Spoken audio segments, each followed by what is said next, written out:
फाइलों के छूट से बहुत ज्यादा गुस्सा थी। वो अपनी वीडियो वाले बाल भी काट देती है और बदला लेने के लिए उड़ते हुए फाइलों के पास पहुंचती है। वो उसे मार ही देना चाहती थी लेकिन रुक गई। वो अभी भी फाइलों से प्यार करती थी, इसलिए वो मार नहीं पाई। वो फाइलों को बताती है कि उसके मर जाने की खबर ने उसे तोड़ दिया था, लेकिन जब मुझे ये हकीकत पता चली कि तुमने मुझसे झूठ बोला तो मुझे तुम्हारे मरने से भी ज्यादा दुख हुआ। इससे पहले कि फाइलों कुछ भी बोल पाता, वो वहाँ से उठकर चली जाती है और उसे बोलने का एक मौका नहीं देती। सुबह होने पर हमें असेंबली का एक सीन दिखाया जाता है। असेंबली का माहौल काफी गर्म लग रहा था। असल में ऑपोजिशन के लोग फेस के शहर में रहने के खिलाफ थे, जबकि काउंसलर उनके हक की बात करता था, क्योंकि ये जगह जहाँ इस टाइम इंसान रह रहे थे ये फेस का ही तो शहर था। बेशक इंसानों और फेस के दरमियान में होने वाली जंग में वे हार गए थे, लेकिन फिर भी जितने यहाँ फेस थे उनके भी तो कुछ हक हैं, कुछ राइट्स हैं जिनका काउंसलर ख्याल रखना चाहते हैं। खैर इसी दौरान हम काउंसलर के बेटे जोना से मिलते हैं। अभी तो उसको पॉलिटिक्स में कोई इंटरेस्ट नहीं, शराब और जुए की लत तो उसे है ही, और आए दिन वो कार्निवल रो के अंदर पाया जाता है जहाँ प्रोस्टिट्यूट्स काम करती हैं।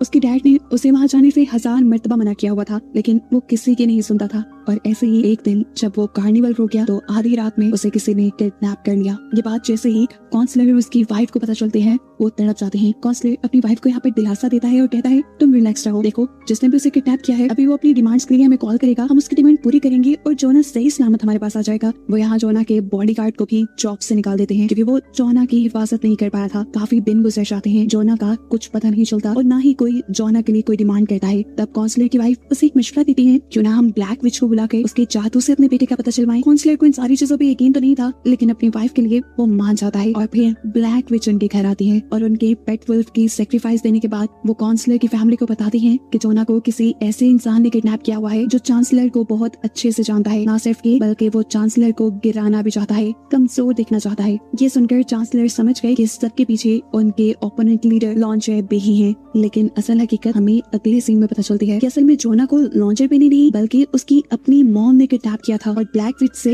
एक प्लान के तहत काउंसलर के सामने झूठ बुलवाया। इस सब के पीछे उनके दिमाग में क्या चल रहा है ये आगे ही पता चल पाएगा।